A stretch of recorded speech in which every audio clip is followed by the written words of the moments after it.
بسم اللہ الرحمن الرحیم۔ السلام علیکم۔ روزانہ واقعات سننے کے لیے اس چینل کو سبسکرائب کریں۔ حضرت ابو ہریرہ اور حضرت زید بن خالد رضی اللہ عنہما بیان کرتے ہیں کہ ہم لوگ رسول اکرم صلی اللہ علیہ وآلہ وسلم کی خدمت میں حاضر تھے۔ اتنے میں دو آدمی آپ کے پاس ایک مقدمہ لے کر حاضر ہوئے۔ ایک نے عرض کی، اے اللہ کے رسول، آپ ہمارے مابین کتاب اللہ کے مطابق فیصلہ صادر فرمائیں۔ دوسرا شخص جو پہلے کے مقابلے میں زیادہ ہوشیار تھا، اس نے عرض کیا، اے اللہ کے رسول، آپ ہمارے درمیان کتاب اللہ کے مطابق فیصلہ سنائیں اور مجھے معاملے کی نوعیت کی وضاحت کرنے دیں۔ رسول اکرم صلی اللہ علیہ وآلہ وسلم نے فرمایا، ہاں اپنی بات بیان کرو۔ وہ کہنے لگا، بات دراصل یہ ہے کہ میرا بیٹا اس آدمی کے گھر محنت مزدوری کیا کرتا تھا، گھر میں اس کی آمد و رفت تھی، چنانچہ میرے بیٹے نے اس کی بیوی سے بدکاری کا ارتکاب کیا۔ میں نے معاملے کو رفع دفع کرنے کے لیے اپنے بیٹے کی جانب سے 100 بکریاں اور ایک لونڈی دے کر اسے راضی کر لیا۔ پھر میں نے اس سلسلے میں اہل علم سے فتویٰ پوچھا تو انہوں نے مجھے شرعی سزا بتائی کہ میرے بیٹے کو 100 کوڑے لگائے جائیں گے اور 1 سال کے لیے ملک بدر کر دیا جائے گا، جبکہ اس کی بیوی کو سنسار کیا جائے گا۔ رسول اکرم صلی اللہ علیہ وآلہ وسلم نے ان کی باتیں سن کر ارشاد فرمایا، قسم ہے اس ذات کی جس کے ہاتھ میں میری جان ہے، یقیناً میں تمہارے درمیان کتاب اللہ کے مطابق فیصلہ کروں گا۔ لونڈی اور بکریاں تم واپس لے جاؤ اور تمہارے بیٹے کو 100 کوڑے لگا کر سال بھر کے لیے جلا وطن کیا جائے گا۔ اور اے انیس، اس آدمی کی بیوی کے پاس جاؤ، اگر وہ زنا کا اعتراف کر لیتی ہے تو اسے سنسار کر دو۔ حضرت انیس رضی اللہ عنہ گئے اور پوچھا تو اس عورت نے اعتراف کر لیا۔ پھر رسول اکرم صلی اللہ علیہ وآلہ وسلم کے حکم سے اسے سنسار کر دیا گیا۔ عاصم احول حسن کے حوالے سے بیان کرتے ہیں کہ ایک شخص نبی کریم صلی اللہ علیہ وآلہ وسلم کی خدمت میں ایک آدمی کو پکڑ کر لایا جس نے اس کے قریبی رشتہ دار کو قتل کر دیا تھا۔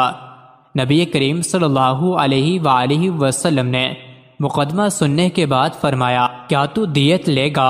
اس شخص نے کہا، میں دیت لے کر معاف نہیں کر سکتا، بلکہ مجھے خون کا بدلہ خون چاہیے۔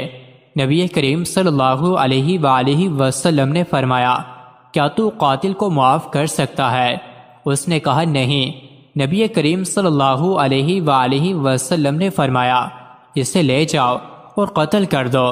جب وہ شخص قاتل کو لے کر رسول اکرم صلی اللہ علیہ وآلہ وسلم کے پاس سے نکل گیا تو آپ نے فرمایا، اگر اس نے قاتل کو قتل کر دیا تو یہ بھی اس کے مانند ہوگا۔ یہ سن کر ایک آدمی اس شخص سے جا ملا جو قاتل سے قصاص چاہتا تھا اور اسے بتایا کہ رسول اکرم صلی اللہ علیہ وآلہ وسلم نے یہ بات کہی ہے، یعنی اگر تم اس قاتل کو قتل کر دو گے تو اس کے مانند ہو جاؤ گے۔ یہ سننا تھا کہ اس شخص نے قاتل سے قصاص لیے بغیر اسے چھوڑ دیا اور واپس اپنے گھر چلا گیا، حالانکہ اس وقت وہ ایک مضبوط تسمہ قاتل کی گردن میں ڈال کر کھینچ رہا تھا۔ ابن قتیبہ کہتے ہیں، رسول اکرم صلی اللہ علیہ وآلہ وسلم نے جو یہ فرمایا کہ اگر یہ قتل کر دے گا تو اس کے مانند ہوگا، اس کا یہ مطلب نہیں کہ اگر اس نے قاتل کو قتل کر دیا تو گناہ میں اس کے مانند ہوگا۔ یہ مطلب کیوں کر ہو سکتا ہے جبکہ اللہ تعالیٰ نے قاتل کو بطور قصاص قتل کر دینے کو مباح ٹھہرایا ہے، بلکہ مطلب یہ ہے کہ رسول اکرم صلی اللہ علیہ وآلہ وسلم نے قصاص لینے کو ناپسند فرمایا اور آپ کی خواہش تھی کہ وہ قاتل کو معاف کر دے۔ آپ نے تعریض کے طور پر یہ الفاظ کہے جس سے قصاص لینے والے شخص کو گمان ہوا کہ اگر میں نے قاتل کو قتل کر دیا تو پھر میں بھی اسی کی طرح گناہ گار ہو جاؤں گا، اس لیے معاف کر دینا ہی بہتر ہے۔ رسول اکرم صلی اللہ علیہ وآلہ وسلم کی مراد یہ تھی کہ اگر یہ قاتل آدمی کو قتل کر دے گا تو یہ بھی قاتل ہی کی طرح ہوگا، کیونکہ قاتل نے بھی پہلے ایک آدمی کا خون بہایا ہے اور یہ شخص بھی ایک آدمی کا خون بہائے گا۔ اس طرح یہ دونوں ہی قتل میں مساوی ہوئے، البتہ پہلا قاتل ظالم ہے جس نے ناحق خون بہایا ہے، اور یہ دوسرا قاتل حق بجانب ہے جس نے بطور قصاص خون بہایا ہے۔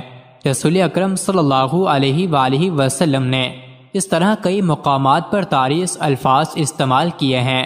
مزید ایسے ہی ویڈیوز کے لیے چینل کو ضرور سبسکرائب کریں۔